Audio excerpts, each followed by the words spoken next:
What's up, everybody? Welcome back to season 4 of the Guys of Texas. Boys, we're finally back. Fall camp has started. I have been counting Saturdays for the last 10 Saturdays. I cannot wait for football season, but it's good to be back live again. How's everybody doing? Make sure you drop your hellos in the chat. Make sure you like the videos. Thank you guys for joining. If you don't mind, make sure you go to guysoftexas.com. Follow us along there on all of our socials also. We appreciate everyone joining. Boys, we're back. How's it feel to be back? Dude, I'm stoked, man. It was a surprisingly easy off season so far for me. I don't know. I feel like it's went pretty quick. Easy. There's been It's usually really rough. usually I'm fiending right now for football, man, but it's been pretty good. There's been a lot of spicy off-season news to keep me intrigued. We also had a great Hall of Fame game last week, which was a nice little dose of football. But dude, it's been a quick off-season, which is ideal because we only have a few Saturdays left until we are back at it. Dude, it's been the opposite for me. It felt like this offseason's taken forever to go. I mean, finally now that I just looked it up, 27 days away. Yeah, all of a sudden it's like, holy crap, it's here. But this offseason has taken forever for me.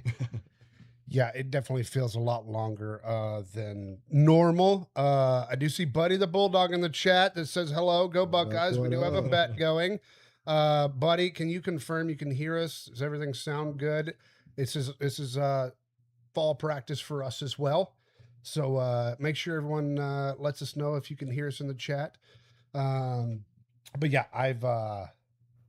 yeah, this has been a long one. I don't remember it being this long last year.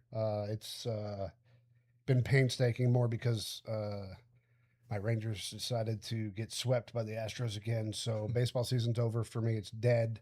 Enjoy baseball this year because you're not going to see it next year thanks to the Dodgers because they're going to do a lockout. So sounds great. Hell yeah. Guy on the far left needs to speak louder. Yep. Let me get him turned up. Yeah, guy. Hey, guy. Listen here, pal. Not your buddy, pal. All right. Does that work better? Hey. Appreciate you, buddy. But yeah, baseball is dead. I think they're going to have a lockout. So yeah, football's pretty much the only thing for me now. So yeah, that's all I have to say about that. It's the only thing that brings me joy in life now. Yeah, pretty much. I mean, the Cowboys will be better this year, but I mean, I've just been so locked in with football or with college football now that I don't care about anything else. I just really don't. Attaboy. Attaboy. That's fair. How it should be, dude. Lock in. All right. I gotta get focused here. I mean, the day that we decide to come back and podcast is when Cam Coleman goes viral. Dude, that video was everywhere. That video was nasty. Put it in my veins. Now again, let's not get overhyped here. Because it's practice. I don't even care. Practice or not, you're making that catch. That's insane. Yeah, just everybody's comments on there, who threw that ball, blah, blah. The physical ability to grab that ball from that position is insane. Did the ball get tipped? Yes. Yeah, that was a question that you asked immediately. That was who threw that football. There is no validation. I don't know of anyone that has confirmed who threw that football, but I mean, great catch, but let's not do that during the game because that's a hospital ball for sure. Oh yes, across the middle of the field. Yes. Boys, we got talent this year. Let's talk about the who left. Who came here? About baby. What? Let's talk about. Wait, what? Sex baby? Is that what? Yeah. Okay. All right. We'll do that next segment. As soon as you said that, I can't not hear it in my head. All right. So, obviously, Weiser's gone. Parker Livingstone dead. DeAndre Moore decides he wants to yawn on Twitter for Stark's comments. CJ Baxter is gone. Wardell Mack gone. People that have come in, MJ Morris, Coastal Carolina, we got to watch him a little bit at spring practice. Nothing to write home about from what we saw there. Running back situation. So we do have Raleek Brown and Hollywood Smothers. We got to see them at spring practice. I'm not concerned. I just was not expecting the smallness of them. Raleek Brown is tiny. I mean, he's a bowling ball, but he is short, man. Yes. But yeah. He was kind enough, actually, the autograph helmet in the front right there, kind enough to put the Guys of Texas on there. Got to meet him. Really cool guy. But he's not the largest fella. So he is a shifty mover. I saw an interview where he said he did come here because Sark play call. It fits his game. And so we'll see how that all pans out. You've got him. You've got Hollywood Smothers, who I'm also excited about. And then we've got a couple boys. I know Niblett was taking reps for the running backs at spring practice. We'll see how many reps he actually gets. He did get reps last year at running back, but who else as far as the running back room are you guys excited for? I mean, I think Derek Cooper. I know he's still young, so he's not necessarily going to be a primary, but I think he's got the most potential in the room. Like, I'm really excited about Smothers and Raleek Brown, their ability and their speed, but like overall, Cooper for sure. I can't wait to see what he does. Yeah, Cooper's going to be a big one. Michael Terry. Dude, Michael Terry, I don't understand. I know. Why is he playing running back? He's a 5-star athlete that came in. He's prototyped for like a linebacker. I mean, not linebacker, tight end. Why is he in the running back room? Yeah, that one doesn't. I don't know. Is it catching ability? He came in to play wide receiver and then got moved to running back. Right. I mean, we did see previous Longhorns at the wide receiver position that failed to have the hands that they needed to. One of them left for the draft last year. Wingo dropped some balls last year. I think, from what I understand, he's worked a lot on that this year. But some balls. That's got to be, dude. He dropped. I was watching some videos the other day. Dude, he dropped so many balls last year. Yeah. I think I think I saw the same video that you saw. It was like every drop pass, and I was like, "That's Wingo again. That's Wingo again. Holy crap!" Yeah, there's I really don't want to go back to watching the last year's games because I do remember a whole lot of drop passes. Mosley, like all of the wide receiving core did drop passes, so hopefully that's a big change. Dude, I think having the ability out of the backfield to catch a lot is going to be big. I feel like last year we didn't have that really out of the backfield, or it wasn't a massive threat, I don't feel like. But especially with Hollywood this year, I feel like it's going to change the dynamic of the offense, just having that ability to have a safety net to dump something off to and make a play, along with all the other talent that's around Arch this year. So I'm super excited for the running backs this year because I think we have a shot to have a way better run game, which is going to take a lot of pressure off of Arch. Yeah, and I feel like Sark's gonna have like something to say about, like, after he had like the record of always having 1,000-yard back every single season, and then we sucked last year at running the ball. I feel like he's gonna take that personally and just go scorched earth with the run game this year. Yeah, well, we also made another change at running back coach situation. Jabbar Jalouk is also a huge factor for the running back room this year, coming from Florida. Almost pulled ball from Florida. I think he was leaning heavy. I'm excited to see what he does with these running backs. I do think it was a miss. There was a void when Choice left. Coach Choice was really good, and I think there was a void there last season. And so I'm excited to see. 100%. I can't even remember our running back coach's name last year. What was his name? We got him from West Virginia. I don't remember his name from last year. Yeah, I was wondering, like, after going from Stan Drayton, and then you just said his name. What was Choice? Yeah, like, Choice. Dude, yeah. both just phenomenal. Like, probably the best running back coaches that we've had at Texas in a really long time. We got spoiled. They were phenomenal. And then all of a year. sudden last year, I was like, dude, what are we doing? Yep. I agree. But Jabbar Jalouk, I think it's going to be a big factor. Great hire. There's a lot of small things that people just aren't talking about this team, this coaching staff. There's a lot of stuff that aren't being talked about, and we plan on bringing that to light here. Get to the chat real quick. Tiki Talkie, thank you so much for the gift. Winkler, hello. Rat, what up, man? How you doing, brother? The one and only Scuba Sco Ducks. Okay, well, good luck to you this season. You guys are you do have a good team this year. Luckily, you don't have to play many people or many good teams this year, so that's good for you this year. But good luck on your season there. Oregon have a pretty easy schedule this year. Us? I don't think so. I was don't- gonna say. I was about to say. Wait, who? Oregon? I Yeah. think they got a decent. Well, I mean, there's only like 4 teams in the Big Ten that are any kind of good. Like, are you serious? You got Ohio State, you got Indiana, you got Oregon, and then who? You're gonna go with Penn State? They have nobody on their schedule. They have They don't even nobody play. on their They don't even schedule. play their top people. Yeah. They have like them and Notre Dame schedules are both insane. Yes. Like a 2-game schedule. At least Penn State's in a freaking conference. That's my thing. That's my Right. Dude, the whole automatic entry into college football playoff if they're a top ranked team or whatever.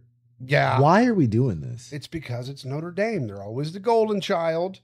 They always cry whenever they don't get what they want. Why? And here we are. I don't know. It doesn't I don't make want to any be in a sense. conference, but preferential treatment. Exactly. And they get to make their own schedules, whatever they want. They get these cake schedules. They'll play 2 hard games. I was Yeah. about to say, I think they got a couple hard games this year. But I mean, Sark was talking about Texas Tech. You might as well talk about Notre Dame. We could have played that schedules with 2s and 3s also. Yeah, I feel like Notre Dame has like a 2-game schedule Yes. also. That's it. it's literally I believe it's 2 very like that's all they have. That's it. Texas will end the Big Ten championship streak. That's what I like to hear. I Lone like Wolf, it. what's Come up, on. man? Welcome to the stream. So we were talking about running backs. Let's move to the huge get. We got the biggest wide receiver on the market. That's right, Sterling Burkhalter from Wake Forest. Cam Coleman. Cam Coleman. Yep, that is correct. The man with the circus catch you were talking about earlier that is going viral currently. Our receiving core that we have right now is absurd. it truly is. I feel like I was saying this last year, but when is Khalil Lockett going to get some respect, man? I feel like that dude That's true. Yeah. so talented, and he's still like. I mean, he had some highlights in the bowl game last year. Like that touchdown catch was phenomenal, but Dude, when even is he Bishop Jr. was getting drooled over in this offseason. yeah, Yeah. And I'm pretty sure he's wide receiver number 5 right now, Yep. Yeah. That's correct. which is insane. There- Crazy depth there. I feel like the only like question mark really, which is not even a massive question mark, is at tight end. We've kind of gotten spoiled with some pretty freaking decent tight ends over the last few years. And I know that job is still kind of open with a couple of guys that are. Well, you got Michael Sanunis, who came in this year through the transfer. You got Spencer Shannon, Emery Winston, Nick Townsend, all in line. But Michael Sanunis is, from my opinion, is currently it's his spot to take over there. As you're saying, who knows if Michael Terry? I mean, he's not listed on the depth chart at that, but yeah. I mean, I'm sure they will utilize him in a similar role, motion him to a similar role as that. But we will see. But yeah, that is He has to have some type of really bad hand issue. it's got Catch. He's built to play tight end. correct. I don't get it. Well, here's the good thing and a bad thing for Arch, because Arch is going to have to figure out how to get the ball to Cam Coleman, Ryan Wingo, Emmett Mosley, Sterling Burkhalter, Khalil Lockett, Jermaine Bishop, and Dylan McCutcheon. Like, those are 7 really strong Yeah. athletes at wide receiver, and how we're going to be able to get the ball to everybody is going to be interesting. I like the fact that Cam Coleman and Wingo are becoming very good friends. They're hanging out a lot from my understanding. They're working out together. I like that aspect, especially, wide receiver wise, there is that give me the ball mentality. And so not having that, from what I see so far, Sark talks about how in the offseason he was able to do a lot in the spring with the culture aspect and get these guys together more. He even said in the interview he failed that last year. Yeah. Which you could see. And honestly, we've been talking about like who came in, like in all of this, like who's going to be good on the field. I want to know who's going to actually step up as a leader, because leaders off the top of my head last year were Arch kind of, and Michael Taff. like I really couldn't pick out like a strong leader from that group last year. Yeah. And Sark even talked about there were leaders that were stepping up that weren't the leaders that you wanted. And they were starting to get clicks and all that. So that's the big thing for me is trying to figure out what we're going to have leadership wise. I know everyone's talking about Wingo stepping up so far. I'm expecting Cam Coleman to step up there. Also heard an interview with Smothers. Smothers, I think, is fitting that role. He talked about the maturity that he's at, and this was a business decision for him to come to Texas. For him, I like the way that he was speaking in the interview. Just talking about his decision making, and so that's going to be the biggest thing for me. I mean, I see Hero Canoe being there. Obviously, Ahill will be. Oh, sorry, Simmons. not Colin Simmons, not I wish Ahill. we had Sorry, Ahill. sorry. Yeah, I know. Colin Simmons will be a huge one there. Jelani McDonald, maybe. I just heard, I forget what interview I was listening to, but they were talking about Jelani McDonald's really stepped up with leadership on the back end, like kind of replacing Michael Taft's role and like assuming that position. So I was glad to hear that because, I mean, there is a hole there after Taft was gone. He was the anchor to that whole unit. Yeah, I need to see more leadership on the field. Like, I think that's what we were lacking. And I feel like that bleeds right into the game, in my opinion. Like, that's the biggest thing for me that I need to see this year. It's not anything on the field. We have enough talent on the field. It's when things get tough, what's going to happen in the locker room, on the sidelines. That's going to be a big thing for me there. I've been seeing Muschamp praise Biles too, coming in at linebacker, which I'm extremely excited about as well. Dude, yeah. Having him back there. He's a dog. I keep hearing great things from him from the practices, his physicality. So he seems like the prototype guy for a Muschamp defense. Is just flying around the field. So having him at linebacker was a huge get in the transfer market for sure. Dude, talking about like the whole leadership thing, I thought it was really funny. I don't know if y'all saw it or not, but like the SEC media days and like coaches find something that they want to talk about.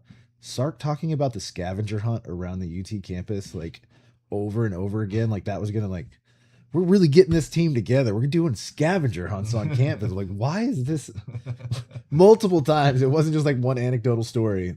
But I think he does it like Sark's so like strategic on that stuff. Like he purposely will shy away from the other questions and won't. I think he went into this trying to get one or two clips out, and like of what his agenda is, and his agenda is basically leaving the NCAA, making sure that rules and everything are making sure you're held accountable for the rules that are in place.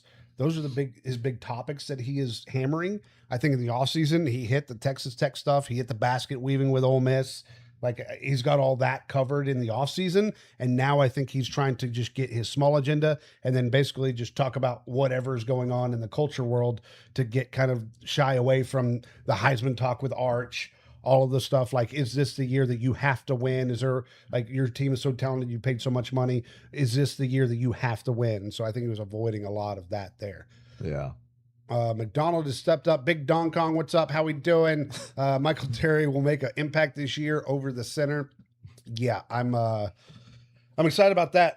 There's a couple people, so we'll stick to offense real quick because I do want to talk. The big thing for me last year was offensive line. Right. Offensive line was atrocious. Kyle Flood kept his job. And so, in my opinion, if there's anyone on the hot seat this year, it is Kyle Flood.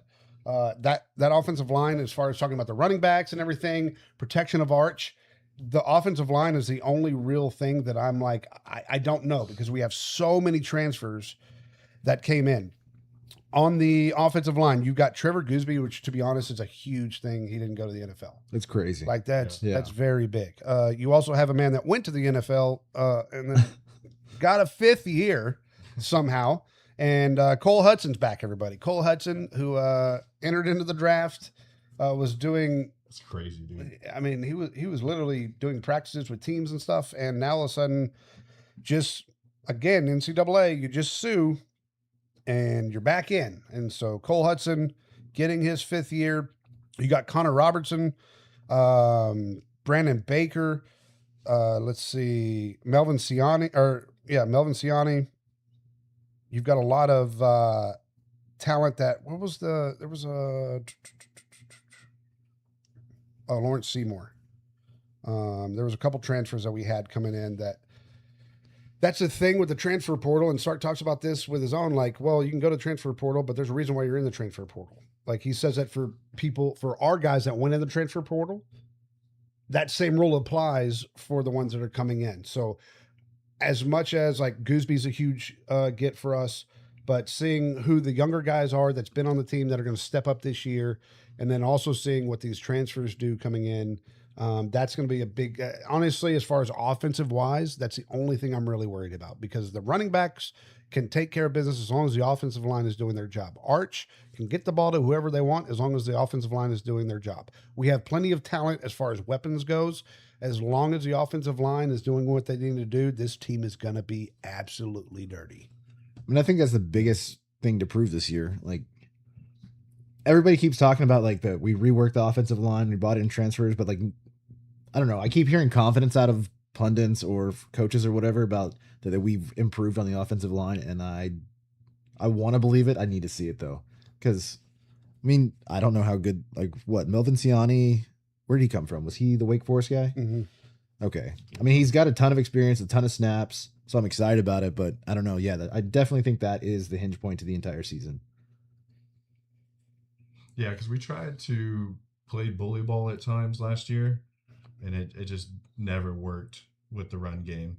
I feel like we always had to abandon it and struggled in around the red zone, inside the 5-yard line, even punching things in at times. We struggled. So, yeah, I mean, that's a huge piece. And I know we kind of went over the running backs and talked about them being small, but like if you look at all of them are listed at 200 pounds. So it's not like these dudes are tiny by any means. They look small out there because those offensive linemen are massive. I know I've seen clips recently of them showing the Texas offensive line, and then they'll show like Colorado's players being like freaking tiny. I don't know if you've seen those recently, but yeah. But the offensive line, I mean, it's going to be huge this year for us. Like you said, I mean, there's a lot of pieces, but we also have better depth at offensive line than we've had in years. So it's just who's going to be stepping up. So the 4 big transfers: Lawrence Seymour from Western Kentucky, Melvin Ciani, Wake Forest, Dylan Sikorsky, Oregon State, and then Jonte Newman from Texas A&M. Yeah. So those are the 4 big ones that we got for offensive line. So we'll see. I mean, it's on Kyle Flood, in my opinion, to make sure this gets rocking. The fact that he has a job and then PK was let go, not overly surprising. We'll talk about that here in a minute, but I mean, Kyle Flood, that offensive line just did not do what they needed to do last year, and so that has to be a big key factor. It is really surprising. Like, he's revered so well within football as being such a great offensive line coach. It is really surprising that he had a group to perform that way last year. Michael Rich, Hook'em Horns, what's up, man? Welcome to the chat. If you are just joining, thank you so much for joining. Appreciate it. If you're on TikTok, smash the screen for a little bit. Let's get those hearts up. We appreciate you joining. If you're on Twitch, if you're on YouTube, make sure you like the video. Make sure you subscribe. It's the way we are able to bring you this content. We appreciate you guys so much. Thank you for joining.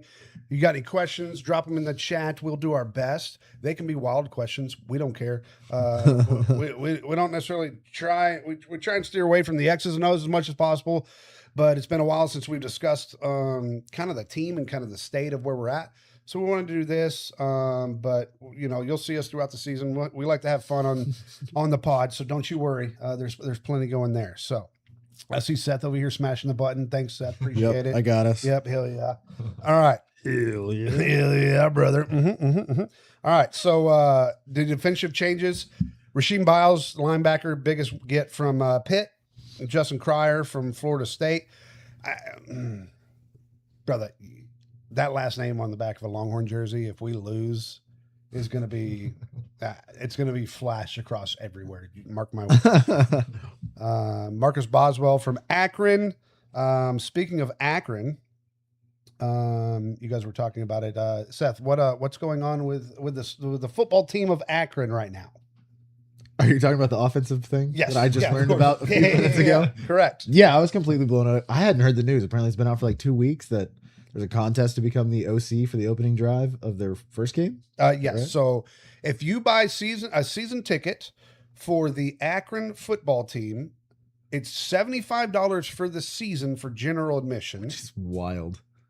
you're entered into a raffle. This raffle allows you, for the first offensive series of the season, you're able to do the play calls for that first series. Now, Big Cat has gone on talking about how he's treating this like a 50-50 raffle. I think Big Cat is going to probably own about 300 seats at least in this stadium. He says he currently has 8, but I guarantee you he buys more. He wants to. If Big Cat's, mark my word, if Big Cat actually does this and wins, his first play call will be a fake punt. He talks about it all the time. He's always wanted to do it. He talked to Sean McVay about it. He will do a fake punt for the first play of the game, and that's how that raffle will go. If he wins, I guarantee you that's what he'll do. Dude, how crazy would it be if whoever wins, they end up scoring on the first drive and then turns back over to the other OC and like they start sucking? Yes, that's gonna be they're gonna call for his head. Yeah. And then all of a sudden you're gonna have Joe Schmo in there just playing NCAA football without a controller. I don't that is a recipe for disaster, but great marketing. You're gonna sell tickets for sure. I know I was like, I mean, sure, $75. I'll just throw one out there. Like, what are you gonna do? Sell those tickets on StubHub? No. But, No. I mean, $75 for a raffle entry into making the first. I'll be at that game. If I win, I'll be at that game Yeah. for sure. Yeah, we'll be doing the first game away for sure for the podcast. So Dude, that's freaking fantastic marketing. Yes. It's like nobody's gonna be talking about Akron football, but now it's like the talk across all platforms right now about this because everybody wants in on it. So that was genius by them to pull that off. And Yeah. now everybody's gonna want to see what happens that first drive. Nobody's gonna give a crap the rest of the game. They're just gonna tune in for that first drive of the game. Yep. Yeah. Yep. It's gonna be fantastic. Lone Wolf, do you think making it to the semifinals would be considered a successful season? I mean, that depends on which Texas fans you ask. If you ask the normal, like head on the shoulders type of Texas fan, I would say, yeah, that's still a successful season. But it would still fall short of what we think should be happening right now. I agree. I want to win the Natty to shut everyone in the SEC up. I get it. Yeah. Speaking of And shut up everybody in the Big Ten too. the Big Ten, like they're just Sure. talking all kinds of smack. What's Indiana's head coach? Signetti. Signetti over here saying we don't cry over here. We just buck up and put our boots back on and start trying again. It's like, brother, no. And Brandon Walker talked about this. It's like, no, like Ohio State cries, Michigan cries. Like you guys cry when you lose. Yeah. So let's not act like you're not crying in the Big Ten. My big thing is if you go to every one of these Facebook SEC pages, it's only Longhorn hate or Longhorn love. You start scrolling, and I guarantee you 95% is either talking trash or defending the Texas Longhorns in those pages. And it is probably the most annoying thing for me to read on both sides. Like I mean, there's guys in there that have no business talking about Texas football. There's people in there that have no business talking trash about Texas football. And they're literally doing it just to troll. And it's a little much in that area over there, the SEC fan pages of Facebook. Have you guys Yeah. seen these? Yeah, definitely. But I mean, you're never going to get away from that. Oh no, you're never But gonna I get away from definitely it. agree. Like, It's a we troll make job. semifinals again. It is a good season. Yes. It's going to be lower than expectation. People are going to be upset. The narrative from national media is going to be like, oh, Sark just can't get it done. Sark can't get it done. But that is a successful season. It's relative on making it to the semifinals and then how you lose that game. If you lose a game again, like we did against Ohio State 2 years ago, trying to run the ball in with Gibson on the 1 yard line for whatever reason, like if you lose like that again, I can see there being an uproar. Like the play calls have to be right in order for that to happen. But if the play calls are right, in my opinion, we win the championship, to be honest. So that's not saying that Sark would do a bad job. I'm still 100% behind on Sark. I know there's talks about A&M fans are all like, oh, his head's on the chopping block if he doesn't win this year. Like So crazy. How do you say that? And then fans start getting upset when Sark starts saying, well, a lot of these teams are sitting here like, oh, it's championship or bust. It's championship or bust. And it's just not that way. He's not talking about Texas fans. He's talking about the Arkansas. He's talking about the, let's be real, maybe Ole Miss with Chambliss coming back. but he's like the Floridas. Like they all think they're going to win a championship and they deserve to win a championship. Like you have to put the right product on the field and have the right coaching staff to be able to do that. And the realistic expectations that most of these teams have, like Texas Tech, to be honest, in my opinion, no. Like your expectation of championship or bust is wrong. Yeah. Like that's just completely out the window. They're a decent football team, don't get me wrong, but championship or bust is just a no. Like that's what Sark is trying to say. Is your expectations are way too out of character. There's only one team out of God knows how many teams out there. Dude, I've absolutely loved Sark this offseason. Not in my lifetime can I remember having a Texas coach that's not just politically correct in front of the media and saying everything that the media is needing to hear. Spicy Sark this offseason has been a lot of fun, and it's put him in a lot of headlines too. I agree. And it's strategic. I was about to say, I feel like it's strategic as well, but I know I've had some people be like, I hate this. Why is he running his mouth in the offseason? But like, for me personally, I love it, dude. I love the confidence. I love that he's kind of got that chip on his shoulders now. I feel like he's balancing everything well. Obviously, being a Texas coach and having to deal with everything you have to deal with is a lot, right? But Spicy Sark's been fun this offseason, dude. He's been talking his talk, and now you got to go out in the field and back it up, right? But I love it. Yeah, I agree. I mean, he was really spicy in the offseason. Then I was wondering if he was going to bring that into SEC Media Days. He was more polished and put together for SEC Media Days, but yeah, it's been fun. Well, think about all the stuff that he has to do. Like he has like zero break. Like once the season's over, he may get a week, maybe.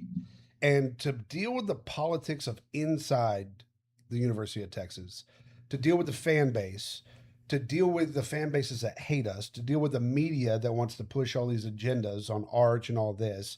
Like I saw Stephen A. Smith the other day talking about Arch and how it's Sark's fault because Sark is coddling. Oh, dude, I saw it. And I was like, Dude. You've got to be kidding me, dude.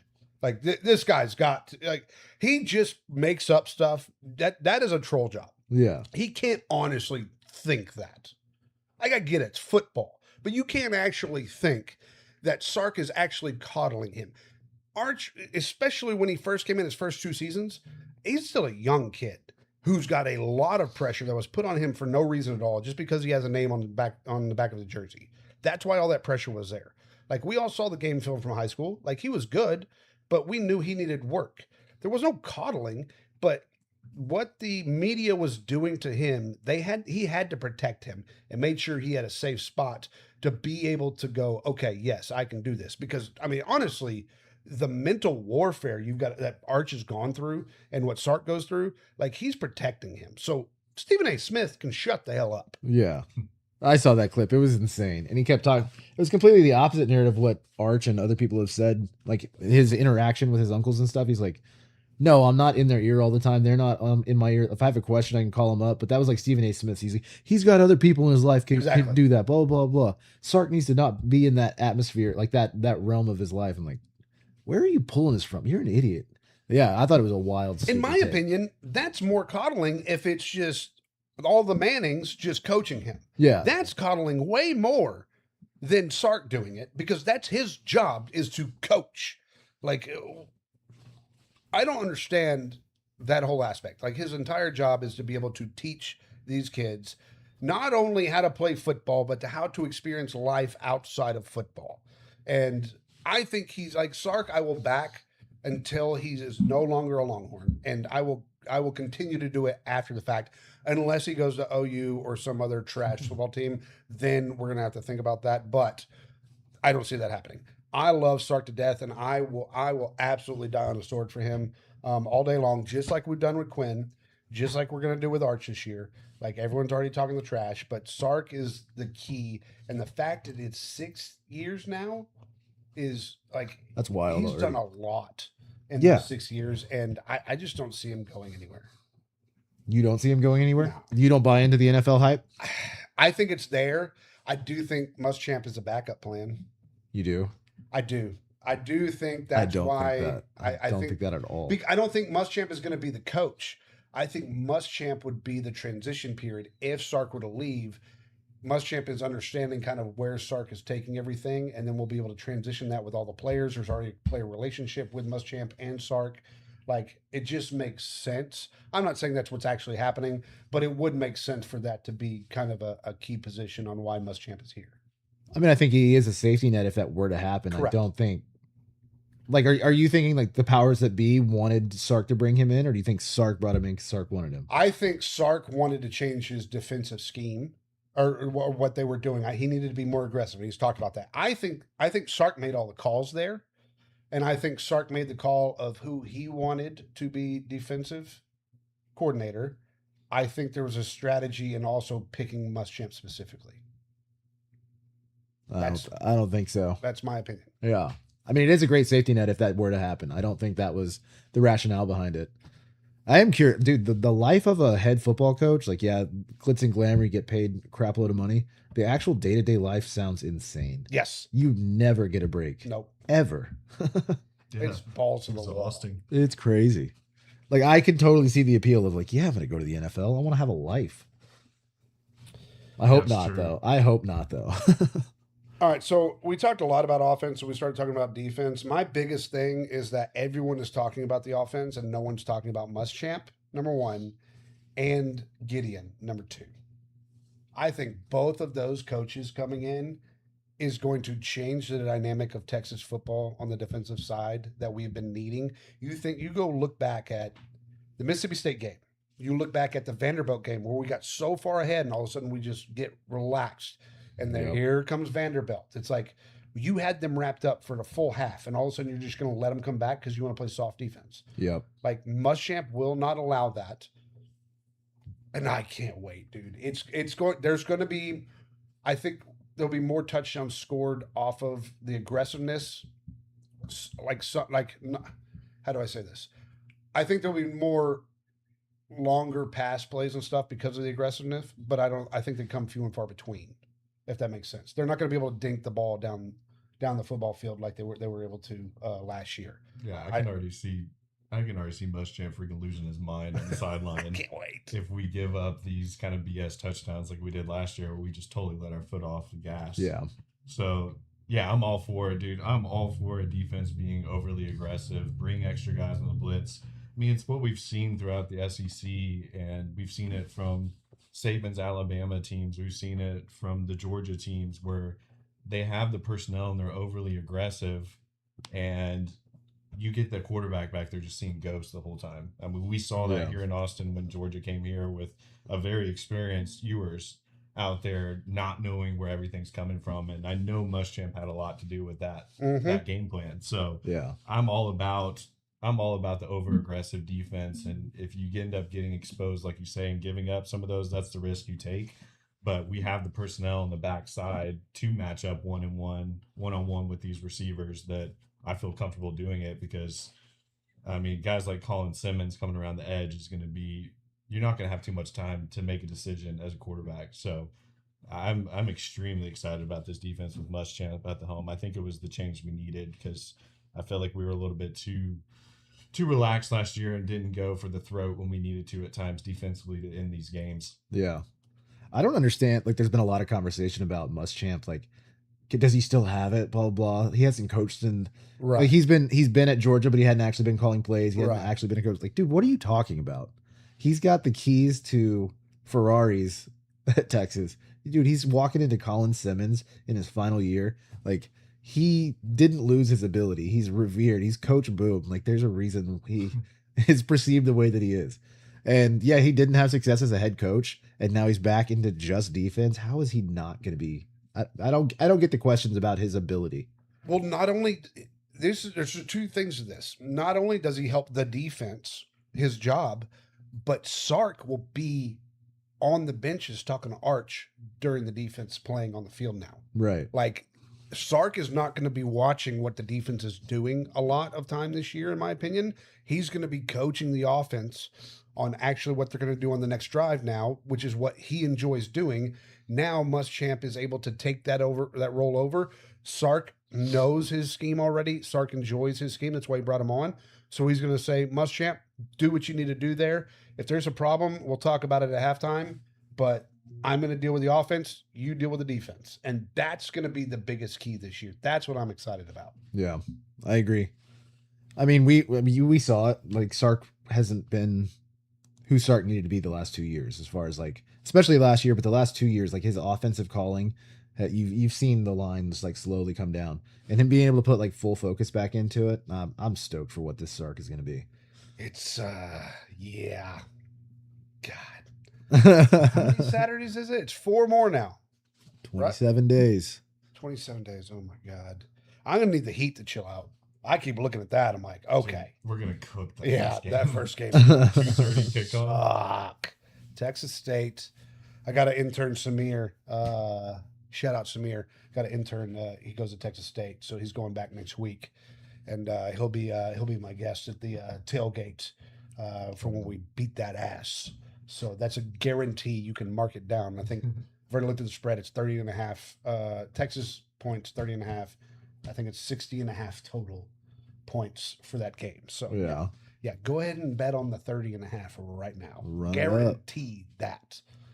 Yeah, that game's gonna be hot as balls. Dude, that'll be a fun game. 'Cause you know Texas State's gonna travel well for Yep. that game. Oh yeah. Well, Like, and they're Pac-12 now. yeah, I Like was about that's to gonna be say, cool. Yeah, that is Pac-12 crazy. team. They're gonna have some good football games, some decent football teams coming in this year. So that, I mean, who knows? We might go sneak down there one time, and no, we're gonna be way too damn busy. Yeah, What we- Yeah, I mean, shit, we're doing the first 3 games at home, and then we're traveling. We've booked our flights. We're traveling to Tennessee for the Tennessee game, and then we come back home for the bye week. We are going to be here in Austin. We will live stream the Texas OU game, and then it's 3 more home games.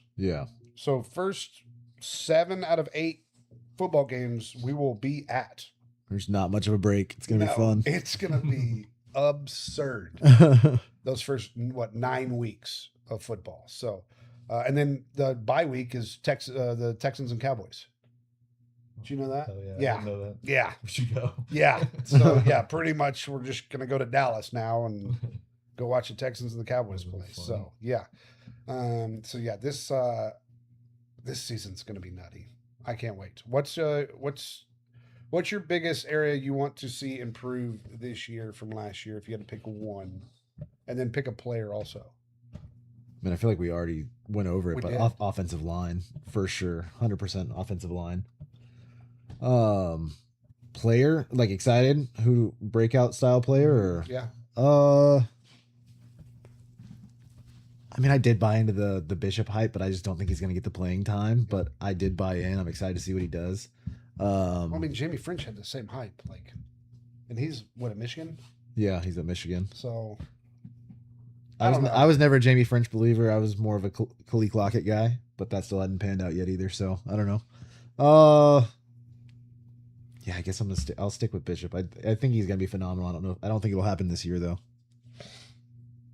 I mean, we touched on it immediately, but running backs. Yep. And my player's Hollywood. I keep coming across highlight reels of him throughout his career so far, and dude's shifty and makes plays. Creates opportunities when there's no opportunity there with all of his shiftiness. So I'm gonna go running backs. I think it's gonna be huge for us this year. It's gonna take a lot of pressure off of the rest of the offense. And then I think Hollywood is poised for an insane year. Not only rushing but receiving yards as well. I think. for me, it's going to be the cornerback situation. Kind of seeing who steps up there. I'm interested in that. But for player, man, I'm excited to see Justice Terry. My God. Yeah, a Like, healthy he- Justice Terry. He gained like what, 20 pounds, 20, 30 pounds, and none of it was fat. Yeah, Like he just looks like an unbelievable specimen. And I can't wait to see what he does this year. Like that's one that I'm really, really excited to see. that was one that was really disappointing last year with all the hype of pulling him from Georgia and like, dude, this guy's a freak. And then he didn't have nearly the impact that everyone expected him to last year. But there was a lot of injury conversations and stuff like that. So seeing him healthy is going to be exciting. And a healthy arch. Yeah, Like, I mean, what, it was a broken foot. the entire season. Yeah, Yeah. Something with his foot. Yeah. Yeah, I don't think it was ever fully released. What happened? So, God dang, dude. Why can't it be football season already? Like, all I want to do is hear the bell ring and let's get rowdy. Ohio State tickets are crazy expensive. Have y'all seen these prices? I haven't looked. I've been wondering what our plan was, but yeah, I haven't looked recently. I saw one. I got on there and there was one ticket listed in the north end zone for $430, and I almost just bought it because I was like, I knew I could flip Yeah, you that. can flip that for sure. I know I could flip that and make a couple $100 closer to the game, and then I got on there like 10 minutes later and it was gone already. I think the cheapest is $560. I could be wrong, Let's see. I'm trying to see. but I'm pretty sure I saw $560 was the cheapest for that game. And as the season gets closer, I anticipate it only going higher. Here's the thing for me is Texas absolutely. You can say whatever you want about Texas. You can love us, you can hate us, but we 1,000,000% set the needle for ticket prices in college football. Just to see Texas State, the cheapest ticket. If you want to go sweat your balls off at 2:30 in the afternoon, the cheapest ticket's $113. Ohio State, the cheapest ticket's $550 for the cheapest ticket you can find, and that's all the way up watching with the Angels up top. Then you have UTSA for $109. Florida. Wait, what is this? What does it say? Florida on? Oh, that's October 17th. What? Oh, it's because we go to Tennessee. That's right. It's got it spread out. Okay, here we go. Yeah, so Knoxville, Tennessee, cheapest tickets $416. That went up $100 since I looked at it last week. So you're at $416 just to go watch Tennessee. Red River game so far the exact same price as Ohio State, $554. Florida, $180. Ole Miss, $220 for the cheapest ticket. Mississippi State, $108. Missouri, $193. This one's surprising to me, and actually it's gone up. It was $270 for the cheapest ticket. LSU's $322 now. Arkansas's $143, and then Texas A&M, $554. You have 1, 2, 3 over $500, one at over $400, and then one over $300. That's 5 games just right there that are setting the market more than anybody. It's freaking crazy. annoying, man.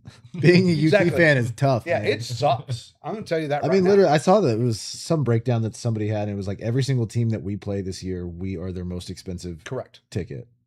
Yeah. Love us or hate us, we set the needle. Take our money. That's right. That's right. That's right. So that being said, make sure you like and subscribe.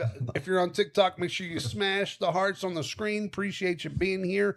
We got to pay for tickets. So, but thanks for joining.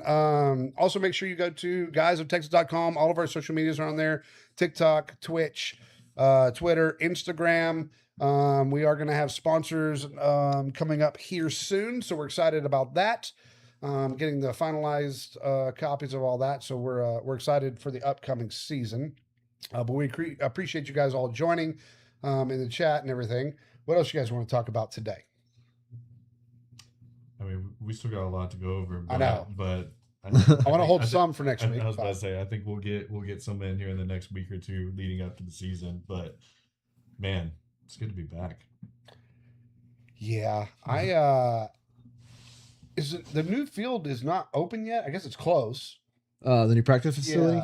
Yeah, they're doing all of fall camp still at the bubble. At Denny's Fields, and then they're opening it. I think like the week the season starts, they're actually opening the facility. That's gonna be crazy because there's an outdoor field and there's an indoor field, and so Sark was like, we'll be able to flip flop back and forth. So defense will be inside, offense will be outside, and then they'll switch during practice, so you can get both elements. Like that's gonna be a crazy looking facility right there. Of course, everything's jam packed in there.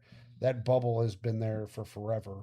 That's going to be very weird to see that go away. What was the original plan for the bubble? Was a 2-year period they put it up for? It was only supposed to be a temporary practice facility for like 2 years, and now it's been there what, 20? Yeah. That's I think it's been there a hot minute, and I don't know. They barely use it. Like they use more outside, which to be honest, kind of needed. Who's the kid that just moved up his Meredith? Yeah. John Meredith? Yeah, there's on the sidelines just throwing up in the heat. Poor kid. Everybody was all knocking him, but I'm like, dude, this kid went from high school practice to like deep in the off season practice in 100-degree heat. It's like give him a break, Yeah. man. Yeah, he's got plenty of time to get conditioned and everything. He's not going to play a whole lot at the beginning of the year. So He's we'll a see freak, there. though. I'm excited about They'll him. get Yeah. him in there for sure at some point. He's gonna be good, What's going on with Eastern Royal? dude. Like I don't know. this guy gave the day to 6:29 or 7:29, whatever it was. It was like he was supposed to declare again. No, that was his birthday. No, there was like 3 days after his birthday. His birthday was like the 26th, I thought. Whenever he posted on X or whatever a date, it was Dude, just his birthday. This guy is There's just nothing. clowning everybody, and I'm sick of it. Like, hey man, like just figure out where you're gonna go. Like I'm sick of this back and forth. Like Yeah. I get Kiffin's business is pulling some business, but strings, man. yeah, it's Kiffin is it's out of control at this point. I hate college football as far as like the money portion wise. Like Yeah. it is. Like, I'm not saying that as a Longhorn fan. Like I get it. Like we do spend money, but we don't spend the money that like people think we're spending. Like those are sponsorship dollars that are coming in. That's not the University of Texas spending that. So a lot of these deals are player deals that are coming out on top of what the University of Texas is giving them. So don't sit there and be like, oh, look, Texas is spending the most money. No, it's because we have the most backing, but these guys are actually sponsoring the players. The players we're bringing in also are bringing that money.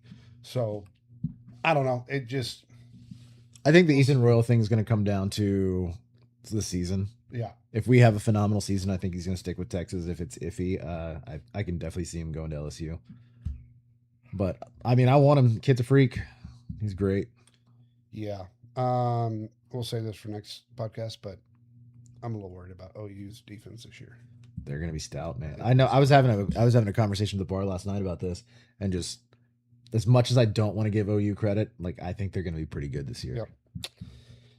I think their O line is going to be improved. It's going to give John Mateer Well, they have no running more backs, though, time though. to not just scramble and pull stuff out of his ass. So they still have no running game. They didn't have a running game at all. So we don't. That's a big question mark for them. I mean, they still got to figure out how to score a touchdown. And to be honest, like you laugh at that, but like going into a football game, going, we have to score a touchdown is going to be in the back of their minds until they actually score a touchdown. That's going to be a mind game in and of itself for OU. So, Yeah. yeah, I'm excited about that. We'll talk about that a little bit next week. Supposed to look at us already talking about Texas OU. I know. He does. Can't wait. Yeah, I'm excited. You guys got anything else? I mean, there's a ton of other things, but I think that's I mean, we pretty can good. keep talking if you want to. It's up to you. If you guys want to end it, we can end it. If you want to keep talking, we can talk. I got plenty to go. What you got, Teej? Well, you just said you had a lot. I mean, there is a lot. Okay. I don't have anything off the top of my head. Yeah, I'm looking forward to getting into predictions. We'll do that on the next one. I gotta sit down and do my homework on that one. But I'm excited to look at some predictions for the conferences as well. Yeah, I want to do predictions. I want to do. You have to. So you take the entire NCAA schedule. Week by week, you have to go to a different game. So the first game you pick, those two teams you can't pick again. Okay. Like either one of those teams you can't pick. So then week 2, you have to go to another game, and you pick the ultimate road travel college football for all the weeks for the regular season. I think that'd be fun. I like it. So we're just picking our game day location. Yes, basically just a game day Yeah. location. You can't use Can't either repeat one of the me. teams Cool. again. I like That's it. fun. I like that. So that'll be next week's. Would all of us be picking Texas for Ohio State? I guess you have to tune in. You guys got any questions in the chat? We appreciate you joining. We really do. You guys are why we do this. Make sure you hit the like button. Make sure you subscribe if you haven't done so already. We're going to be coming up with a lot of content. We're just now kicking this out. Once football season starts, it is every Thursday, every Saturday, sometimes 2 times Saturday, every Sunday. We will be live talking about the Texas Longhorns. We got a lot of special things coming up. We'll start announcing stuff as they come along, but we got big things planned in season 4 of the Guys of Texas, and we can't thank you guys enough for joining. Anything else? We need to come up with like a title for the season. Like, what are we calling this season? We can think about it, but we need to. Put a pin in it. We're gonna put a pin in it. and we're going to come up with the title of the season. If you're watching, put it in the chat. Let us know what you think the slogan or title of the season is for the Texas Longhorns and, of course, the Guys of Texas. So thank you guys for joining. We greatly appreciate it. Again, make sure you subscribe if you haven't done so already. We have a Discord. We have notifications on there too. So make sure you join that. Until then, we'll see you everybody next week. We'll talk some more football. Hook 'em horns, baby. Get them up.